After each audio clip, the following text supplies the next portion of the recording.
Hey, how's it going? My name is Mike. Welcome to episode 3 of Tell You What, the podcast. In this podcast series, I get the opportunity to talk with young singer-songwriters about songwriting, the creative process, and the live music experience. I am very happy to share my music nerd interest in songwriting and live music with you. I encourage you to check out other episodes of Tell You What. You will find out about some other young artists whose music is well worth your time. You can find episodes on iTunes, as well as at our website, tellyouwhatpodcast.com. Our guest for this episode is Brian Powers, who represents one half of the musical duo Francis Luke Accord. NPR's Mountain Stage program describes them as, quote, the definition of lean-in music, end quote. Their lush arrangements and tight harmonies combine to make music that is at once both delicate and urgent. Brian and Nicholas Gunty, his musical partner in Francis Luke Accord, were both raised in South Bend, Indiana, and attended college there together. Their first release, 2013's Condotte, was an intercultural collaboration with the Barefoot Truth Children's Choir in Uganda, a not-for-profit effort which continues to provide support to the choir today. They then released 2 self-produced EPs, followed by their debut full-length, Fluke, which is a really wonderful album, in 2016. During my chat with Brian, we discuss, among other related things, the Condotte project, his recently underway experience as artist-in-residence at the Odo Float studio, and the band's plans for writing and recording their next record. You can find out more about Francis Luke Accord at their website, francislukeaccord.com, and their music is on Spotify and iTunes. So let's get to it. Here's my conversation with Brian Powers of Francis Luke Accord. If the sun goes dark someday and all the stars fall out from space, solace me, my enlightened one, with no stars and with no sun. All right, welcome, Brian. Tell You What, the podcast. Thanks for joining us today. Thanks for having me. The previous interviews I did, the other episodes were via the magic of the internet, remote recordings. So you are actually physically present at Tell You What Studios. We'll see. I'm glad that we have that opportunity. We'll see if that brings any positive energy. I think it will. To the interchange. So let's get started. Why don't you talk a little bit about your personal background in music? Was there a lot of music in your house growing up, or what were your first exposures to the musical life? Yeah, I not a ton of music in my house growing up. I started playing piano when I was, or let's say, I did about 6 months of piano lessons when I was 6 years old, and then never really, it didn't stick. I was into sports, and so okay. I came back around. And neither of my parents are musical at all. They don't really listen to much music around the house. Music wasn't something that I recalled really until I have a very specific memory of coming home in 8th grade and listening to the radio. I don't remember what prompted me to listen to the radio, but I think I had heard a song or two that I really liked, and so I went to the radio and went on just the top 40 station, and I would sit for like 3 hours straight until these songs came on repeat, back around, and so I could listen to them again. Do you remember what any of those first songs One were? of them was a Nickelback song. One of them was a 3 Doors Down song. No judgment. No judgment. And the other one was some song that Santana was featured on. I don't remember who the artist was. But there were a few of those. So yeah, but yeah, and then so that was in 8th grade was really the time that I remember kind of like falling in love with, a song or music in general. And then it was at that time when my mom, that same fall of 8th grade, where my mom encouraged me to take guitar lessons. And I actually begrudgingly accepted to do it, to take guitar lessons. Did any of your piano lessons come back to you when you did that? No, because I didn't take them for long enough when I was 6, but I decided to take guitar lessons at my mom's encouragement on the account that I would be able to not go out of town with my family and play in a soccer tournament that I really wanted to play in and sleep over at my friend's house. Unless you went to guitar lessons. Yes. Okay. So I had to agree to go to guitar lessons if I was going to play in the soccer tournament. Why was it important to your mother that you play guitar? I'm not sure. Okay. But I'm very grateful that it was important to her. So, yeah. So then I took about a year and a half of guitar lessons and then quit. And then I took about a couple months of piano lessons in high school. And that's more or less the extent of my taking lessons in music. I'm self-taught besides that. So when did you get the burning desire to make music? I wrote my first song towards the end of high school, and I think I really fell in love with it and started writing a lot more in college. Okay. I did play in a cover band in high school. So when you started taking guitar lessons, that was of your own. Yes, and I started. Yeah, so I definitely started playing guitar somewhat consistently when I was around 13. And then started writing songs around 16 and really fell in love with it around probably 18 or 19. So when you started writing the songs, when did you start performing them?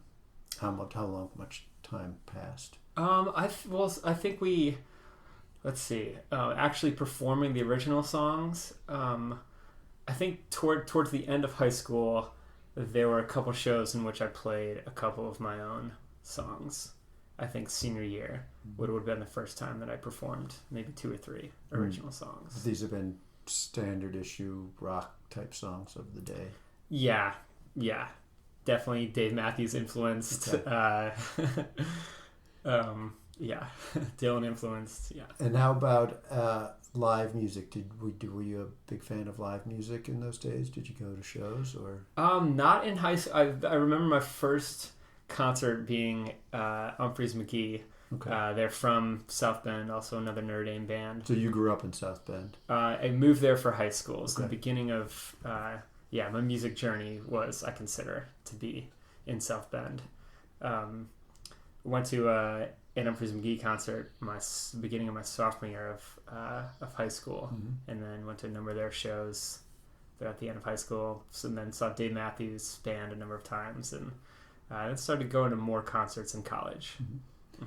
So you get to college and you meet Nicholas. Yeah, so I actually met Nick at the very end of high school, senior year, and one of the first times that I performed my own songs was actually a show that I played with Nick. It was this odd little thing where Nick was dating one of my friends. He went to the rival Catholic high school in South Bend. Went to rival Catholic high schools, and then I remember my friend telling me about her boyfriend Nick, who was an extremely talented musician, songwriter. And I remember going over to Nick's parents' house and seeing him play my senior year and being super impressed. Nick started around 5th or 6th grade, I think, and started writing maybe around 8th grade. And so he was way, way, way, way better than me. And I was super impressed with him. And then we ended up playing this show senior year of high school, and then became really good friends in the beginning of college. You both grew up in South Bend and both went to Notre Dame. That's true. Okay. Yes, that's correct. And so really became really good friends early on in college. Definitely, both of our mutual loves for, songwriting and music in general. It's kind of when you find someone that has the same obsession as you inevitably. Right. So when did you start actually performing together? First time we ever performed together, I think, was sophomore year, or at least, we didn't perform together as Francis Luke Accord until senior year, but we did play a handful of open mics together as sophomore and junior year at the local Irish pub, and then also on campus.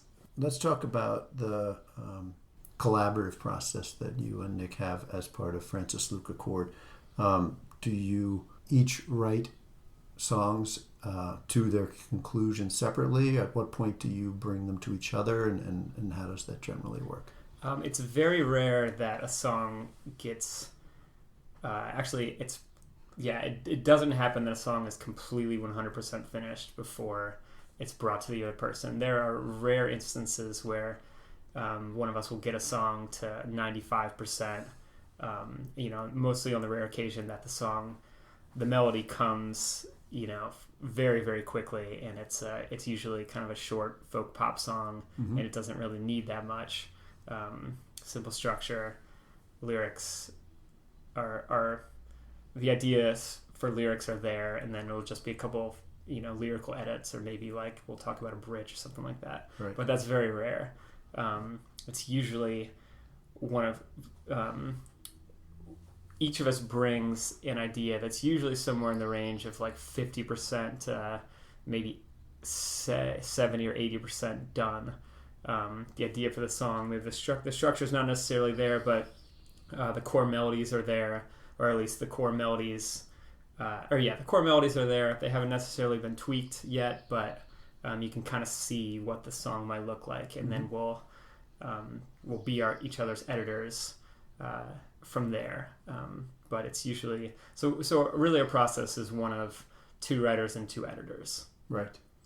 So it's not as though one of you is the more of the lyricist, or one of you is more of the melodic contributor. Yeah, no, we both do all of it.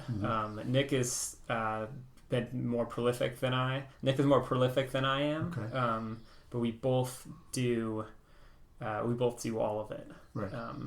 Did that take you some time? You were writing songs on your own before that, and now you're writing with someone. Was there a process you had to go through to be able to open yourself up to working with someone else and expose your half-finished ideas to another person, or was that a natural progression? I think it was a pretty natural progression for both of us, because through our friendship and just talking about music for years and years and years, we both have all these strong opinions about what we think is necessary for a song to be a good song. And so we'll because we'll talk about albums and other people's songs, about what we like, what they did there. We love that turn of phrase, or that that bridge just really, really makes that connects everything together in that song. Right. I think have a pretty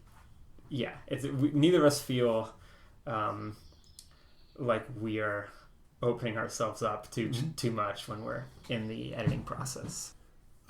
Some of your songs have fairly complex arrangements, both vocally and musically. So when you're writing one of these songs, are you thinking about the arrangement as you write it, or is that something that happens when you and Nick sit down to actually do the recording? Do you figure out those complex kind of arrangements? We both definitely take arrangement into account when we're writing. Inevitably, though, the arrangement gets fleshed out once the song is actually finished. But you have to have some kind of arrangement in mind. And we both use Logic as a writing tool. Okay. So it's once you get an initial melody, we'll record it. You might try it at a couple different tempos, and then you might throw some initial rhythm tracks underneath it if it's that kind of song. Will you multi-track vocal too with yourself, or? Usually not in the writing phase, just Right. because it's that stuff kind of comes at the end. Mm-hmm. But the initial rhythm and maybe initial instrumentation is generally part of the demo that we're showing each other when we're going into our critique sessions. Right. So you perform as a duo, usually, or almost always as a duo? Yeah. Not always as a duo. We're going to start playing as a four-piece next year. Okay. Quite a bit more, and have a little bit in the past. Well, right. The question I have is, as I said, a lot of your songs have rather complex arrangements. Mm-hmm. Do you feel as though when you have performed live as a duo, sacrifices have to be made to those arrangements to reproduce them, or are you able to produce something live that you think is an adequate representation of what you have recorded? I think we always try to make it as we work really hard on the live arrangements as a duo. Inevitably, there's gonna, we don't you're totally right. A lot of our finished tracks, especially in Fluke, might have 20 or 30 tracks, Right. and we are not at a place in our band where we can hire people to play all of those sounds. Exactly, all those sounds. And so we try as hard as we can to make the arrangement work, but we're also firm believers in the fact that an album is a very different thing than the live show, right? And we want them to be distinct. We're not the kind of band that just wants to replicate exactly what's on the album. When we go to concerts, our musical palates want to see something. That's not just replication. So this is a question I usually ask: is how does your live experience as a fan influence how you record and perform music? You've kind of just answered that aspect in one aspect. Is there anything else that you take in as live music fans that has influenced you, either as a writer or a performer?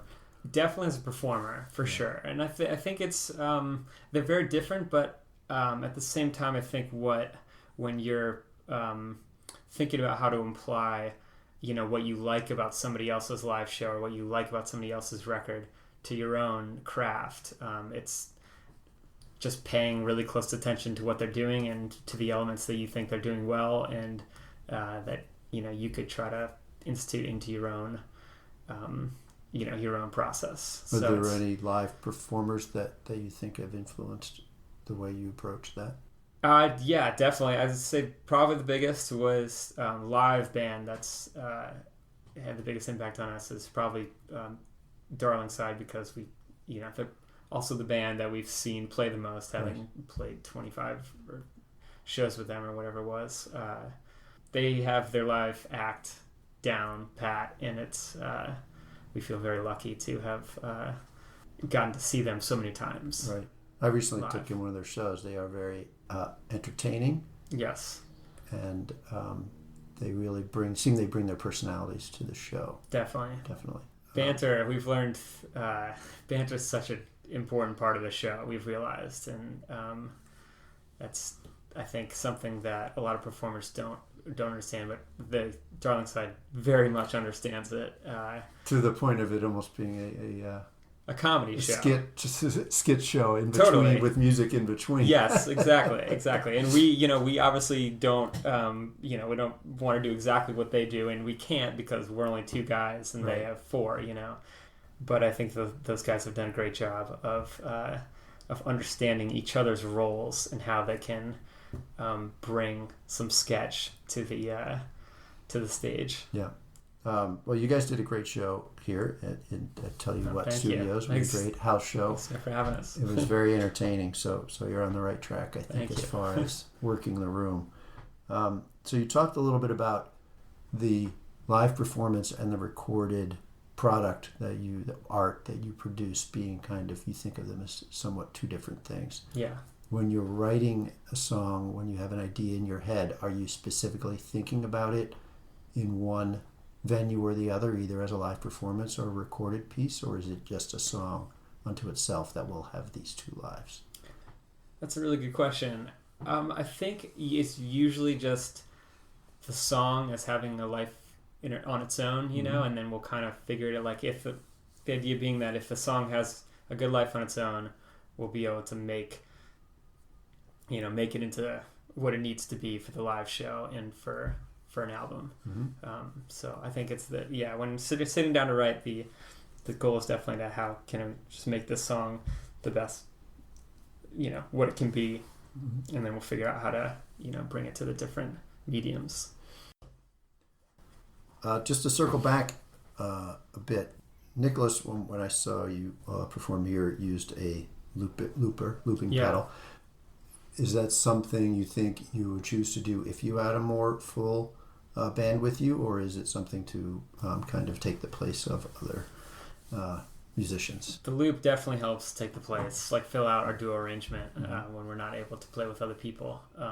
And fortunately, Nick is very good at it. Right. And Nick has he's a drummer. He started out on drums actually, and so that that skill set has really helped in in laying, rhythm foundations to some of our songs that really just need Right. they need that rhythm backbone that we don't have when we are touring as a duo. Yeah. So yes, in short, I think when we're playing with as a 4-piece, we'll use the loop less and less. Okay. But it's nice that modern technology can give you that Totally flexibility. yeah, right? definitely.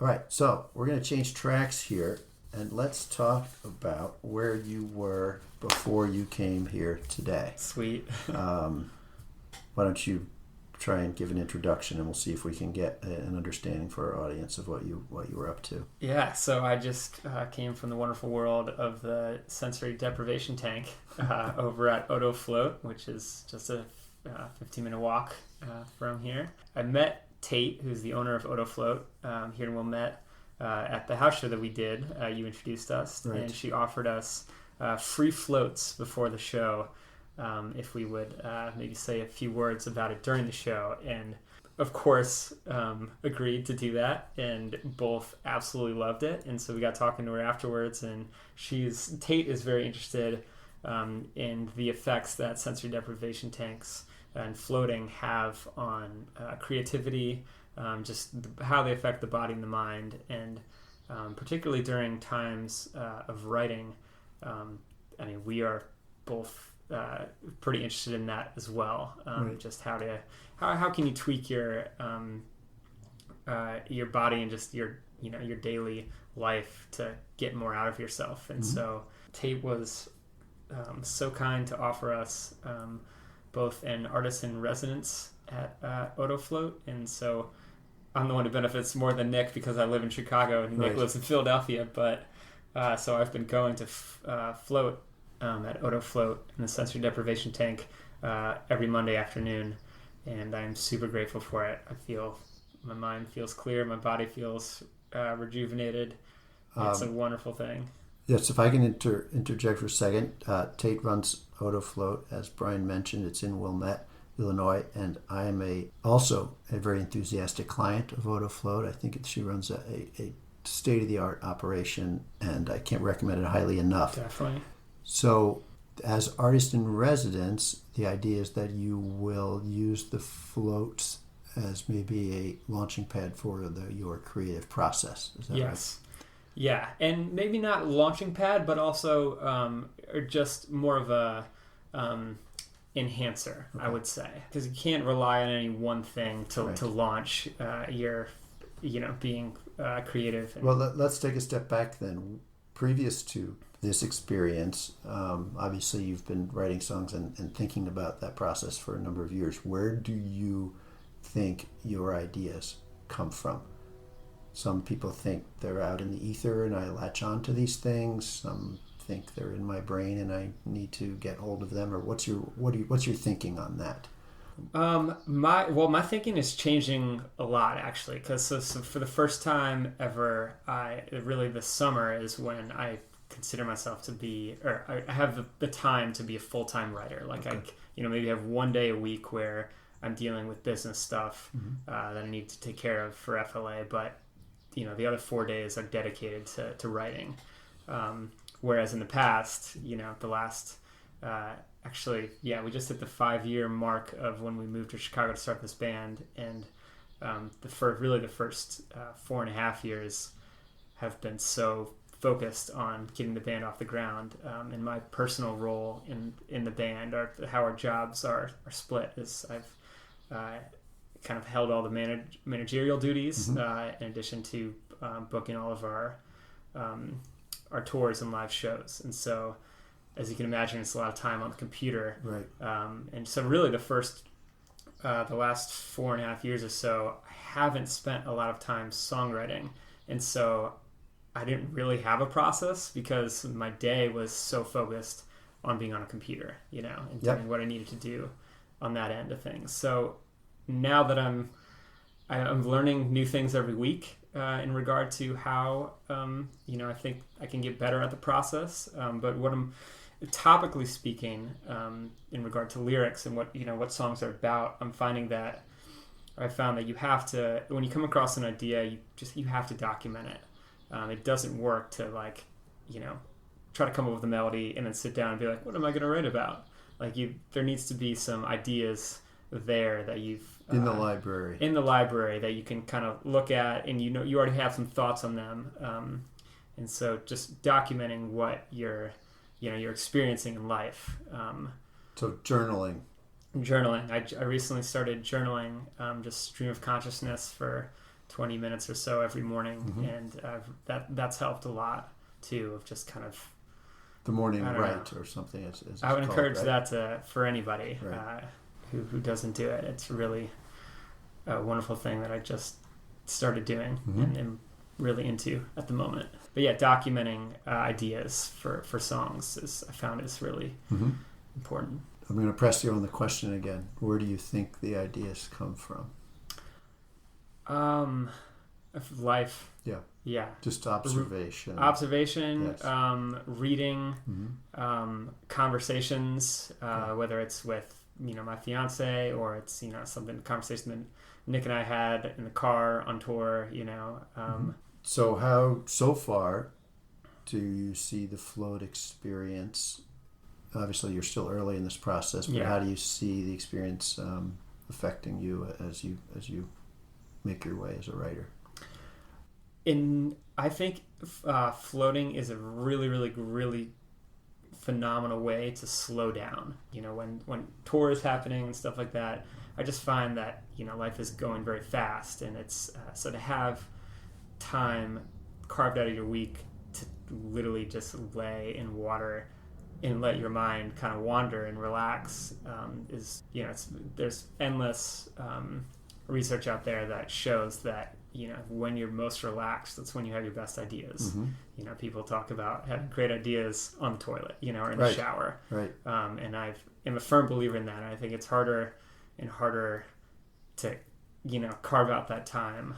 I think that floating for me is definitely a great time to just force myself into that pod to do nothing, For any listeners who might not be familiar, you are literally floating in about 10 inches of water that is super saturated with Epsom salts, right? So you are floating. Deader than the Dead Sea. Deader than the Dead Sea.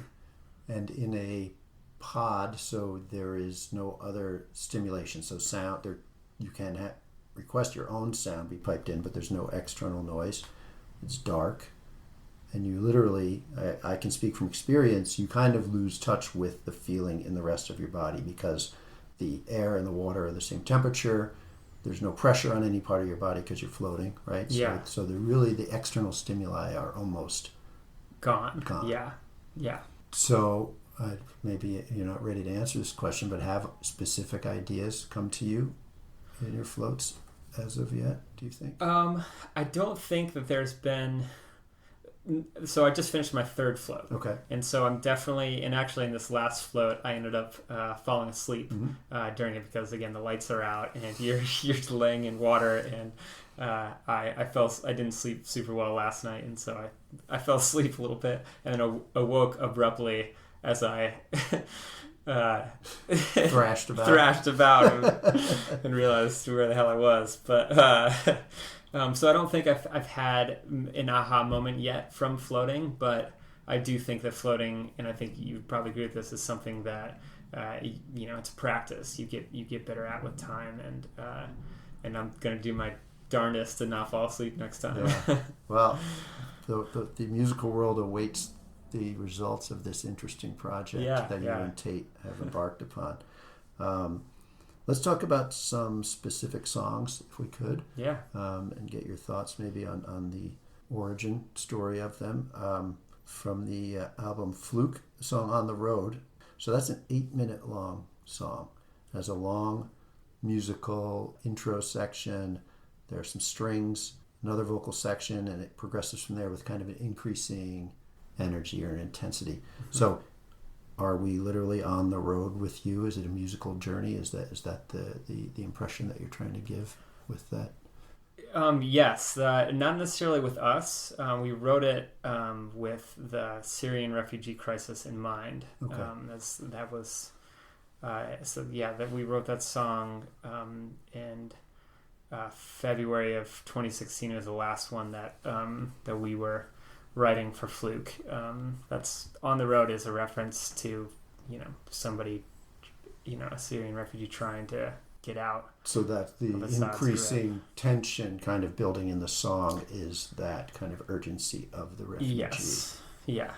Kind of almost feels like you're at war at the end of the song, which is we were kind of going for there. Stand tall, 1,000 terracotta dolls, an army at my beck and call, propping up my city wall, that I would never close my eyes and fall.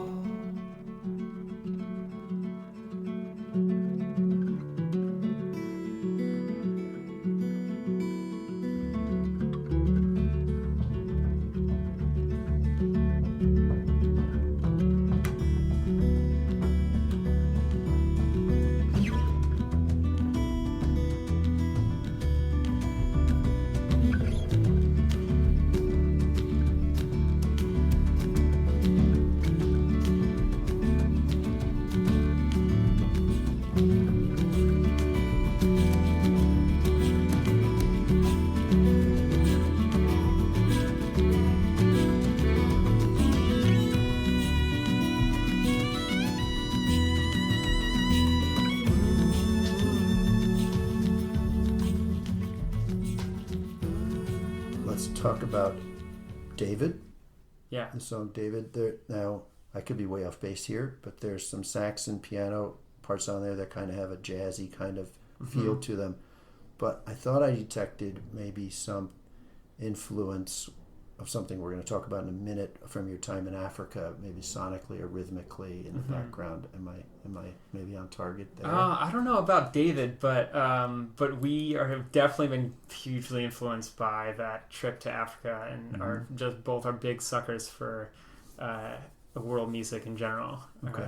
And I guess suckers is not the right word, or not the right word, but we are big fans of world music, and so like to explore different sounds.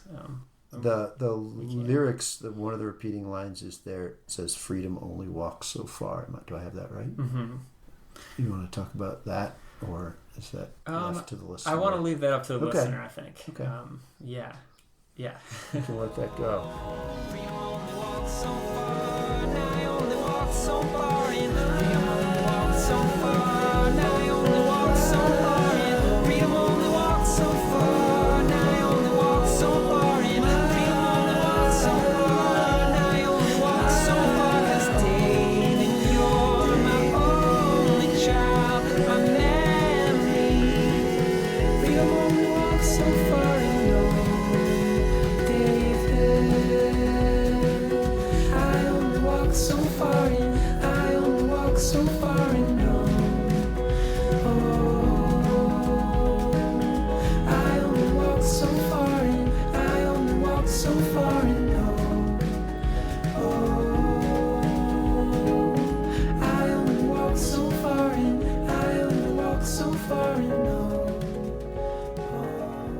Let's talk about Condotte. So you can fill us in on this project. A few years ago, you and Nick went to Uganda to work with a children's choir. Can you talk a little bit about that project?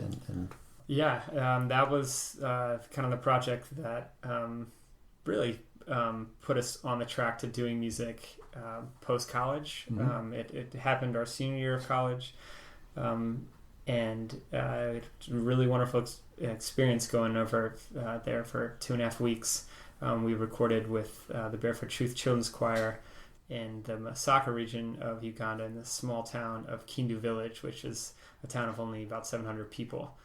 So super rural, down a dirt road kind of thing. And cannot say enough about the choir, the individuals that we worked with. It's an immensely formative project for us, and it's also a not-for-profit endeavor. We've been sending every dollar from album sales back to the choir and to the Hopeful School, which is the school that the majority of the kids attended. So the choir has benefited in the years since you were there from the proceeds of album sales and yes. We have conversations with John Kikandi, who's the I guess the individual who's most present, I guess, and I'm not sure. I don't want to put a title on him, but he's kind of the leader down there. Okay. And so we talk about what the Hopeful School needs, what the choir needs, and we kind of allocate the money as he sees necessary. So you went there with recording equipment. What actually happened in terms of what you did there, recorded there, and then produced as an album? How did that? What was the sequence of events that brought about that? Yeah, that's a great question. So we brought a little field recording rig over there, and really just recorded their their chorus parts, and so we would teach them the melodies and the lyrics. We recorded all of the ancillary instruments back home after the fact. But so really what we needed there was just their voices, and then we would overdub the rest of the instruments. But we also ended up putting one of the choir songs on the record. The first day that we got there, they all performed for us, and we really, really fell in love with this one song in particular, Amaholo, which is both Nick and my favorite track on that record. Amaholo anji Mungu ni sitani midamidale. Amaholo anji Mungu ni sitani midamidale. Amaholo anji Mungu ni sitani midamidale. Amaholo anji Mungu ni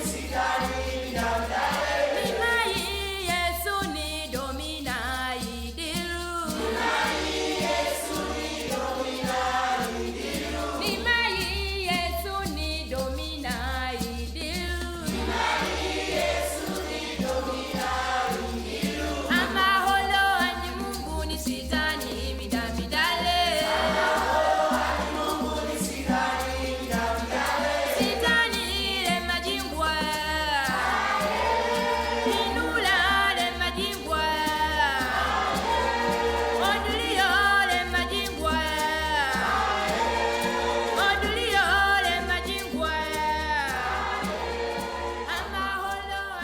Okay, so the song Candote, which translates to, I believe, my long lost brother. Do I have that right? And I Dream. Oh, okay, I'm sorry. I have my notes mixed up. Yeah, and that's I Dream. okay.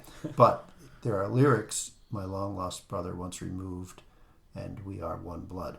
So was this song written as a reflection on your time there? Definitely. Yeah, kind of a synopsis, I guess. The thesis, I guess, if you will, of that project of... we are one blood with these people that live a world away, So you recorded this song start to finish after you returned as kind of a look back on your experience there. Yeah, so Candote was one of the few songs that we actually wasn't done. We had a handful of songs that were done we knew we wanted. For Candote, I remember I had written this, the verse melody, but wasn't sure what to do for chorus. And I remember writing a vocal melody to the chorus while we were in the village. And our guides, Andrew Musambi, was our main guide's name. And we asked him, here's the melody. Can you write some lyrics in Uganda? Here's the general idea. Here are the lyrics to the rest of the song in English, because he speaks English as well. Okay. And so he actually wrote the lyrics to that chorus, which fully translated means "And I dream of being one together, for we are one blood." And I just think he really nailed that. My long lost brother, twice removed, darker than the night, sang, but I couldn't understand. But he smiled a smile from my father's side, true as the day, soft as the rain.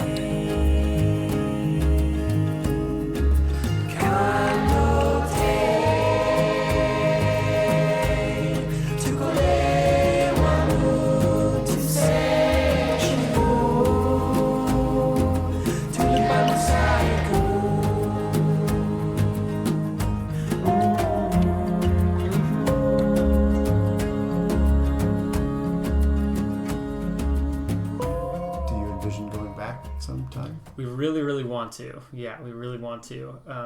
Unfortunately, we don't have the financial means at the moment. Yeah, being in a folk band doesn't really leave for a lot of extra funds. Maybe Bono will lend you his jet. Yeah, but it's definitely a band goal. We really, really want to, and we are in good touch with them. And actually, Andrew Musambi just went back to Kindu Village to meet with John Kakandi, our kind of the main, the leader of Kindu, I guess, or of the choir. And the choir is still going strong. Yeah, still going strong. So Andrew just went back a couple weeks ago, and what a great experience. Really great. I'm super grateful for it. Can't say enough about those people. Having music as the fabric of your life, that was a pretty good example of how that works, right? Mm-hmm, definitely. Let's move on. Let's talk about your plans for the next album. You already talked about how this is the first time you are kind of committing yourself to the writing life, right? Yeah. And is Nicholas doing the same thing? Yes. Yeah. So we both, are in full writing mode at separate parts of the country. Right. So when you've written before, you've been in the same city, and this time you are not. Is that right? Or? Yes, but we've always kind of written. I actually think we're far more productive now that we're not living together. Partially because our band is at a different place. We don't have to. We weren't spending a ton of time writing together when we were actually living together in Chicago, because there was so much focus on getting the band off the ground and and performing a ton, and so that was it was essential to live together, figure out all of our systems, and figure out the live show. But we still were writing songs mostly separately, right. And then talking. So in that sense, the process isn't that much different, and once again, technology, the age of technology allows you to collaborate. Totally, yeah. So are you not planning on doing any shows over this writing period? We're going to do a little stretch of house shows just to make some money in October. October, so that's a few months of no shows. Yeah, no shows at all, and then hopefully no shows. We're trying our hardest to keep no shows in November, December, and January as well. If we get any support dates that we should really take, then we'll do them. But we found that I know some bands can write on the road, but we just find that we can't. They're totally different muscles, and we just don't have we just can't figure it out how to do it on the road. So do you two have an intention as to where musically this album will go, or are you just going to see which way you end up traveling in terms of, are you taking a different path than your previous music intentionally? I don't think it's going to be too much different. We're at the point now where we have a kind of maybe 5 or 6 songs that they're either close to being done, or you can kind of see the light at the end of the tunnel for them, and they're not they're in somewhat of the same vein as Fluke, maybe a little bit more on the folk side of things, right. But we're not gonna throw out an electronic record for this next one. I saw Bon Iver last night. Oh yeah, how was that? They threw out an electronic record. That was a big change. Yeah. So it was pretty interesting to see him/them perform what used to be a folk act, and with full blast electronics. It was interesting. It's a huge production, right? Big production, lots of vocal transformations happening. Yeah. And so it was cool. So I won't wait for your version of that. No, we're not gonna. So these songs will, as you write them and record them, maybe will not have been performed live, or not that many times. Yeah. Which is a change from the previous.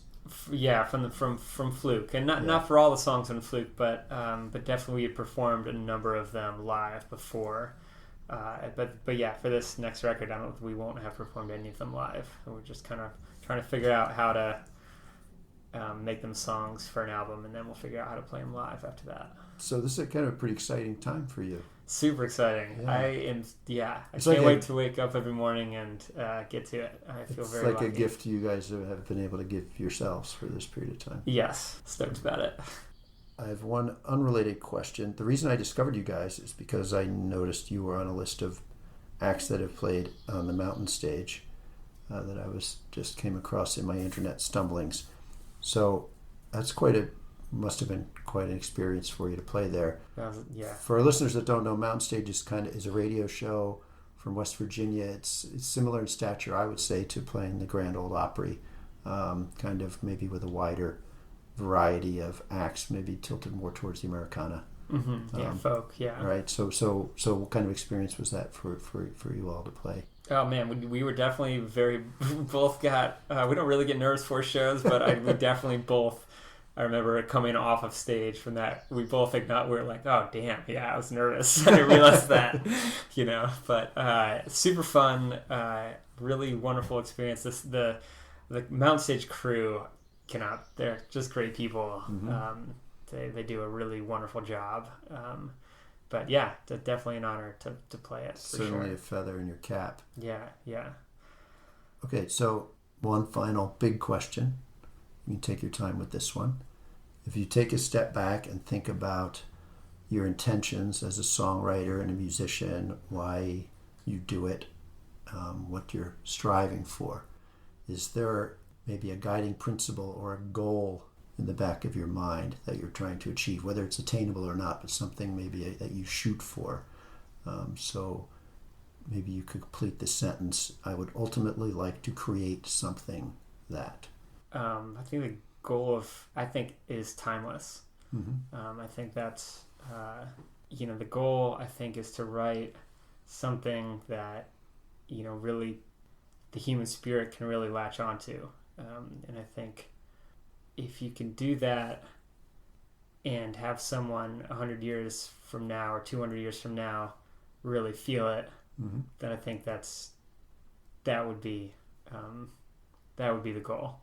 It's obviously extremely hard to do. Also hard to measure. So hard to measure. Yes, it's so hard to measure. Yeah, and really you want to, make people feel something. I think that's feel something positive. Right. Bring someone joy. All right. That's the goal. We'll accept that answer. Cool. Brian, thank you very much for taking the time here at Tell You What Studios. Thank you for having me. This has been a blast. I've really enjoyed this. It's fun for me too, and we look forward to hearing more about the Floating Project. I know I do, but most of us in the audience look forward to more music from you both. Thank you. This project you're embarking on, this writing project, I think will turn out very well. Thank you. It sounds exciting. I hope so. So good luck with that. We'll see. All right. Thank you. Thank you. Tell You What. How am I getting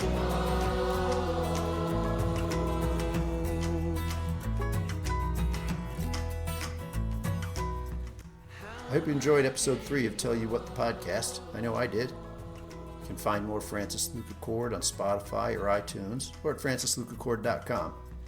At their site, there's more info about the wonderful Condote project we discussed, which supports the Barefoot Children's Choir in Uganda. You can purchase the Condote album there to support the project. There's also info about making a direct donation. If you want to find out more about Otofloat, a flotation therapy center where Brian is currently an artist in residence, their website is otofloat.com. They're located just down the road from Tell You What Studios here in Wilmette, Illinois. The owner-operator, Tate Medina, runs a state-of-the-art studio. It's wonderfully designed and outfitted. I really cannot recommend it strongly enough. As a regular there, I find the experience an incredible combination of mental and physical relaxation and rejuvenation. Please check out our other episodes via iTunes or at tellyouwhatpodcast.com. Keep an eye out in the future for more great conversations with young singer-songwriters. Until then, remember, music is the best.